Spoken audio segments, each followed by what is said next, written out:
Tolek's regiment stopped in Lvov to await fresh orders. Tolek knew the town well. He'd received his legal training at the Lvov University and had worked in the city as a senior law clerk for so many happy years before he was put in charge of an office in Bokrit. At the first opportunity, when the troops were resting, Tolek slipped out and with full pack, helmet and rifle, jogged all the way to Advocate Schrenzel's office where he'd worked as a law clerk. The best place to telephone Clara to see how his family were doing. Were they safe? Had they escaped the bombing? How was his little Julius coping? He longed to embrace his son so much. But this wasn't his Lvov. The Lvov he trained and worked in was a bustling city full of elegant shops, restaurants, and coffee houses.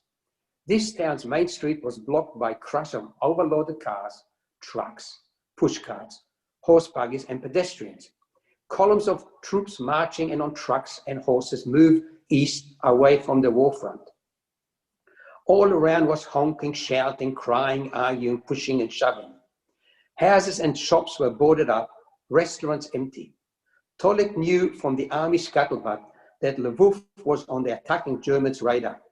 He jogged past the chic Svobody Boulevard and Promenade Alley in the park, where he had met Clara when she visited her married sister who lived in Lvov.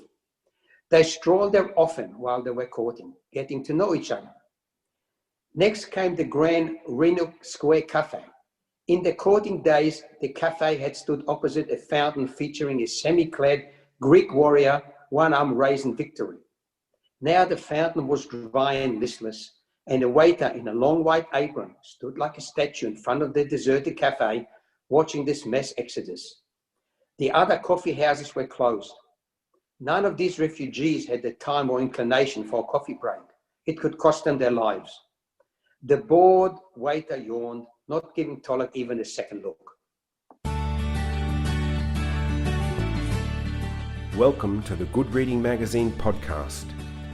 Good Reading Magazine is a monthly publication dedicated to books and reading and aims to help readers discover their next favourite book. You can find out more about the books discussed on today's podcast at goodreadingmagazine.com.au. Hello and welcome to the Good Reading Magazine podcast. My name's Greg Dobbs. Today I'm talking to Leon Silva about his new book, The Miracle Typist. It's a story about communication, the value of family and friendship, and of survival during World War II, and it's told from a slightly different point of view. Leon, welcome to the Good Reading Magazine podcast. Hi Greg, thanks for having me on. The Miracle Typist is a story about Tolek Klings, a soldier in the Polish army in World War II. But it's a story he couldn't really tell himself, although he did try. Why was it so difficult for Tolek to tell his story himself? And Leon, how did the task finally fall to you? We started talking about a story when I was courting his 16-year-old daughter. And we went to their place for lunch on Sunday. Her mother was Italian. So there was a very big Italian lunch and normally 1 or 2 bottles of red wine.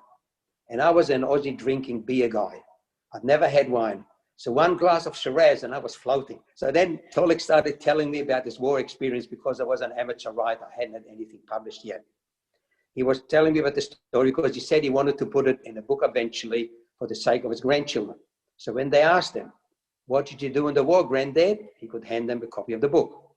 So he started telling me these stories and I was just amazed at the experiences that he had, especially the lucky escapes he had on the front lines. His Catholic colleagues used to sink to their knees and cross themselves when he passed because being a Jew had to be protected by the devil. But once the shooting started, they stuck so close to him that he couldn't move because wherever he was the luckiest place to be. So he started telling me all these stories, and this is 35, 40 years after it happened. So I made a suggestion that we should try and tape record him. So he bought a little foot-operated tape recorder, and he made notes on this Remington that he bought. It was very similar to the one that he used during the war. And he read from his notes. We made 9 tapes, but I could see he was very uncomfortable with the recording procedure because it's very impersonal. He looked at the machine and he didn't connect to the machine. There was no communication at all. He read it in this flat, unmoving voice. So I stopped that procedure and decided that we were going to continue with conversation. We worked together in fashion. So for many years, we used to meet a couple of nights a week in the factory showroom when everybody had gone home. And this was a very brightly lit room. There was wallpaper. There was like thick bamboo. So we were like isolated from the world. It was almost like we were in a World War II bunker. And he used to reenact all these things that happened to him. Do you think you got a better sense of his experiences by recording it in that way? With the conversation, it was much better, because he felt very at ease, and he wasn't telling the story, but just passing it on to me. Many times he got up and reenacted some of his miracle escapes in the battlefront, and he used to come at night, and he used to whip out from his pocket original documents and notes he'd made, and me, like an opposing gunslinger, used to whip out questions that I had for him to ask him. He was a hoarder. He'd kept all these amazing documents. I was in awe. It was like Indiana Jones looking at the Dead Sea Scrolls, because he unfolded them, and the joints were like they had arthritis because they were so old when he uncreaked them. I was too scared to touch them. I thought I should wear gloves. But he had the most amazing documents that substantiated this whole story. He kept everything. So after some years, I made a rough draft of it. And when he read it, he was amazed that he actually read the story. And he said, yes, he said, this story really has to be told. So this sounds like quite a process for Tolek, in a way, a bit of an unburdening for him. Was that the sense you got? Unburdening is exactly the right word to use. Most of the story had been sanitized for my younger consumption. There were a couple of episodes that he didn't tell me for many years. One was his meeting with some people he called the Modena speakers in a town called Modena, northern Italy, when the war was finished. And there was another one of something that happened to him in the Hungarian woods when the war started, when he was robbed. Those things he didn't even tell his wife and his daughter, but he did eventually tell them to me. And I remember clear as anything today, which is, even 40 years after that he stood up and he decided, tell it to Leon.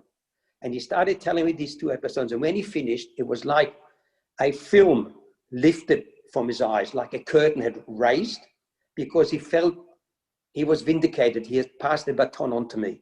It was now in my hands. As I was reading The Miracle Typist, I was always aware of Tolek's voice in the narrative. What approach did you take to ensure that his voice constantly came through in the book? When he told me his story, it was like I was watching a video. I was watching a series on Netflix. All I had to do is write down what I saw. That's all I did. I just realized what he told me. I didn't have to change a lot, because I just told the story as he told me. I went and I did this and I did that and I did the other. And this happened to me, and he said this and I said this and they said this. And it was just retelling of a story. In The Miracle Typist, although many letters, telegrams, postcards and money orders were sent, only a very few got through. Some of these only contained a few words. And one of the things that comes to mind is this thing that you refer to as the miracle telegram.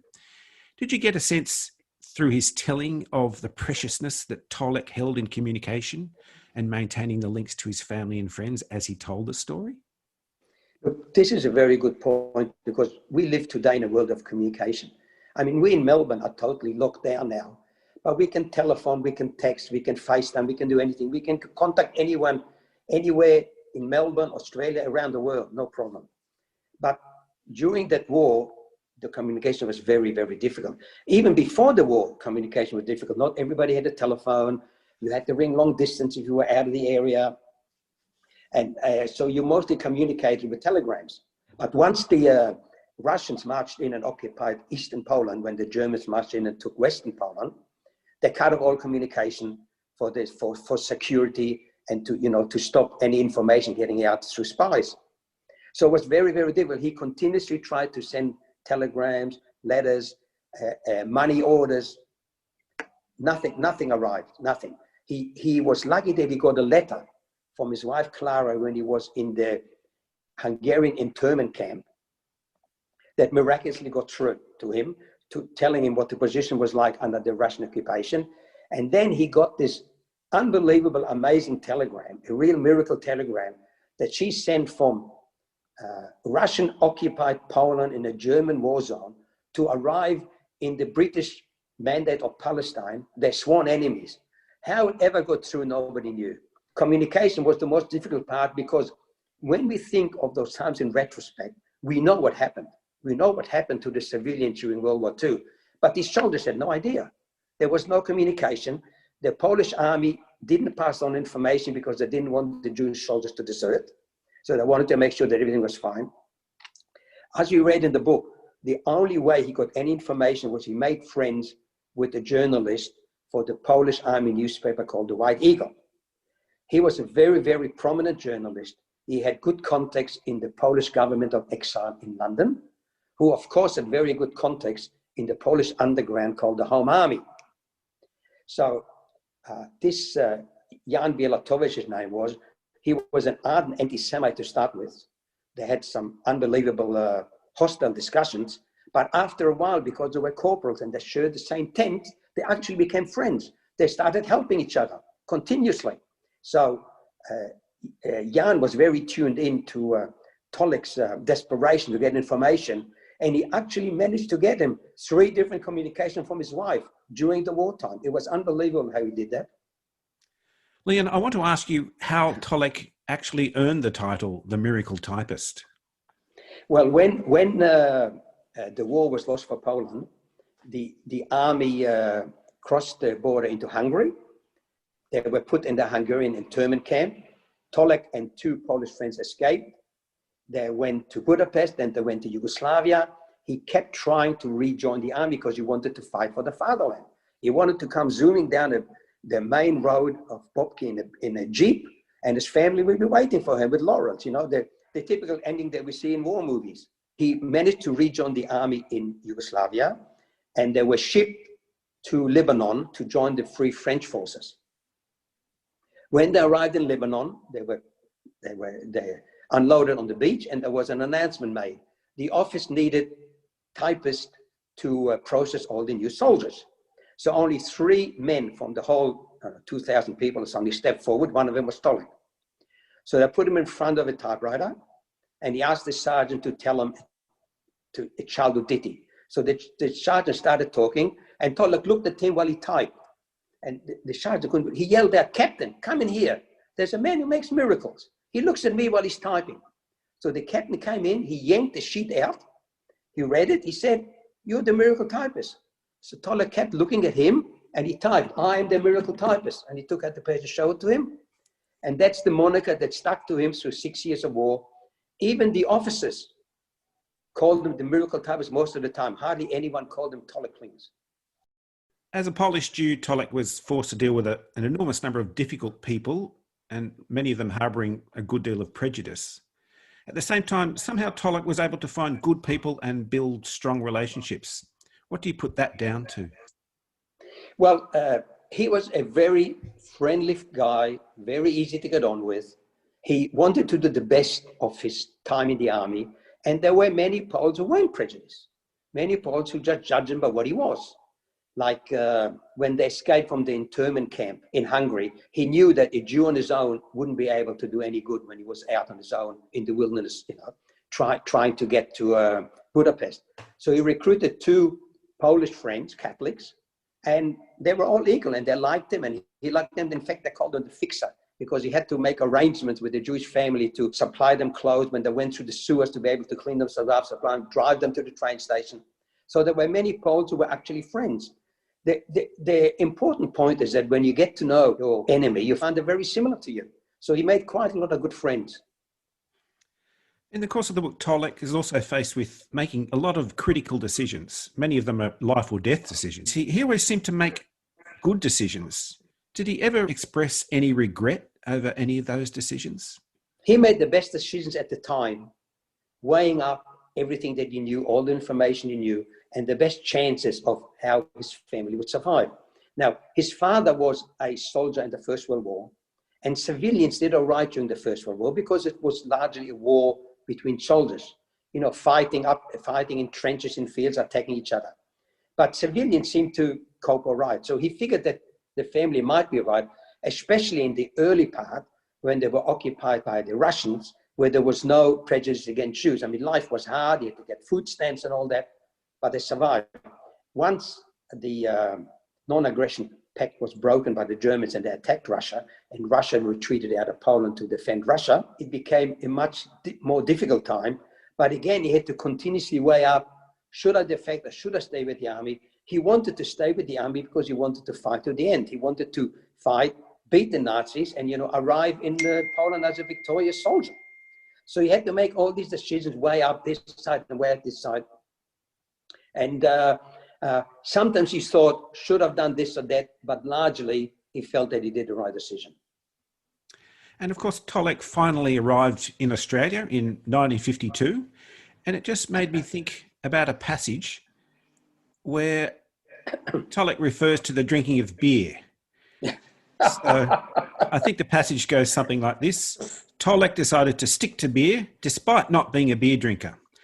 To him, the cold beer seemed stifled. It had no expression. How did he go with beer in Australia? It's the land of very cold beer. What did you think about that? That's a very good point. And in fact, Tolek brought it up in one of our sessions late night. It took him a long time to get used to the cold beer because he said it had less taste because the taste was frozen. In the pub, it was served room temperature. But he said it had a huge upside because here in the pub, when you order a drink, you've got to put the money on the counter. He says, in the pub at home, you didn't pay until you finished drinking. And when some of his Polish customers, they got very drunk and they didn't have any money, there was no way to make them pay. All they had to do is they could call the constable, and then the constable made the customer promise, yes, I'll pay tomorrow, I'll come and pay tomorrow. So he said he loved the Australian pub system, even if the beer was cold. Thank you, Leon. Thank you for joining me on the Good Reading Magazine podcast. Thanks for having me on. I've been talking to Leon Silva about his book, The Miracle Typist. It's published by Simon & Schuster and it's available at goodreadingmagazine.com.au and all good bookstores. My name's Greg Dobbs and thanks for listening.